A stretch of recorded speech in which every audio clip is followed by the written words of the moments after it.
இன்னைக்கு தேங்காயே இல்லாமல் சூப்பரான ஒரு தண்ணி தேங்காய் சட்னி எப்படி அரைக்கிறதுன்னு பார்க்கலாம் வாங்க. இந்த சட்னி செய்கிறதுக்கு 2 டேபிள் ஸ்பூன் அளவுக்கு எண்ணெய் சேர்த்துருக்கேங்க.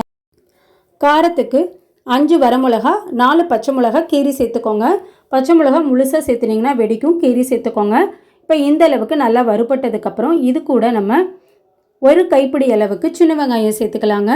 சின்ன வெங்காயத்து கூடயே 6 பல் பூண்டு, அரை துண்டு அளவுக்கு இஞ்சி சேர்த்துக்கலாங்க. வெங்காயம் இந்த அளவுக்கு நல்லா வதங்கினதுக்கப்புறம் நல்லா ஆறட்டுங்க. அதுக்கப்புறம் நம்ம மிக்ஸி ஜாரில் சேர்த்துக்கலாம். மிக்ஸி ஜாரில் வெங்காயம், வரமிளகா, 1/4 கப் அளவுக்கு பொட்டுக்கடலை, தேவையான அளவு உப்பு சேர்த்துட்டு நல்லா இந்த அளவுக்கு அரைச்சிட்டு வந்துடலாங்க. இந்த சட்னிக்கு தாராளமாக தண்ணி சேர்த்துக்கலாம். நான் 2 டம்ளர் அளவுக்கு தண்ணி சேர்த்துக்கிறேங்க. இப்போ இந்த சட்னிக்கு தாளிப்பு கொடுத்துர்லாங்க.